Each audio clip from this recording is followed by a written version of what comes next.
Atos capítulo 14. O evangelho é pregado em Icônio, Listra e Derbe. Sucesso e perseguição. A volta a Antioquia. E aconteceu que, em Icônio, entraram juntos na sinagoga dos judeus e falaram de tal modo que creu uma grande multidão, não só de judeus, mas também de gregos. Mas os judeus incrédulos incitaram e irritaram contra os irmãos os ânimos dos gentios. Detiveram-se, pois, muito tempo, falando ousadamente acerca do Senhor, o qual dava testemunho à palavra da sua graça, permitindo que por suas mãos se fizessem sinais e prodígios. E dividiu-se a multidão da cidade. Uns eram pelos judeus e outros pelos apóstolos. E havendo um motim, tanto dos judeus como dos gentios, com os seus principais, para os insultarem e apedrejarem.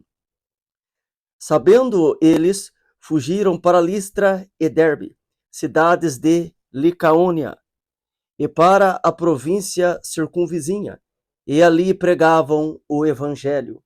E estava assentado em Listra certo varão leso dos pés, coxo desde o seu nascimento, o qual nunca tinha andado. Este ouviu falar Paulo, que, fixando nele os olhos, e vendo que tinha fé para ser curado, disse em alta voz: Levanta-te direito sobre teus pés. E ele saltou e andou. E as multidões, vendo o que Paulo fizera, levantaram a voz, dizendo em língua licaônica: Fizeram-se os deuses semelhantes aos homens e desceram até nós. E chamavam Júpiter a Barnabé e Mercúrio a Paulo, porque este era o que falava. E o sacerdote de Júpiter, cujo templo estava em frente da cidade, trazendo para a entrada da porta touros e grinaldas, queria com a multidão sacrificar-lhes. Ouvindo, porém, isto, os apóstolos Barnabé e Paulo rasgaram as suas vestes e saltaram para o meio da multidão, clamando e dizendo: Varões, por que fazeis essas coisas? Nós também somos homens como vós, sujeitos às mesmas paixões, e vos anunciamos que vos convertais dessas vaidades ao Deus vivo, que fez o céu e a terra e o mar e tudo quanto há neles, o qual, nos tempos passados, deixou andar todos os povos em seus próprios caminhos. Contudo, não se deixou a si mesmo sem testemunho, beneficiando-vos lá do céu, dando-vos chuvas e tempos frutíferos, enchendo de mantimento e de alegria o vosso coração. Dizendo isto, com dificuldade, impediram que as multidões lhes sacrificassem. Sobrevieram, porém, uns judeus de Antioquia e de Icônio, que, tendo convencido a multidão, apedrejaram a Paulo e o arrastaram para fora da cidade, cuidando que estava morto.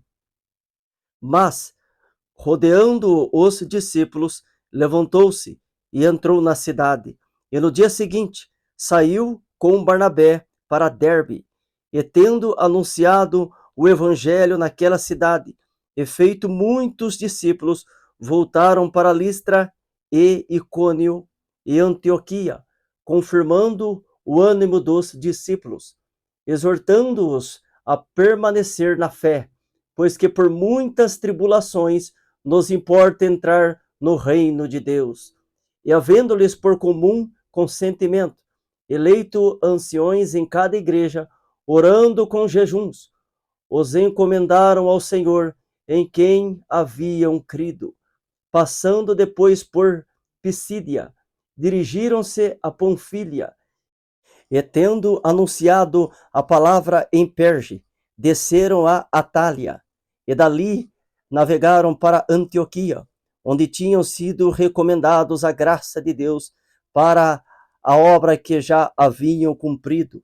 E quando chegaram e reuniram a igreja, e relataram quão grandes coisas Deus fizera por eles e como abrira aos gentios a porta da fé. E ficaram ali não pouco tempo com os discípulos.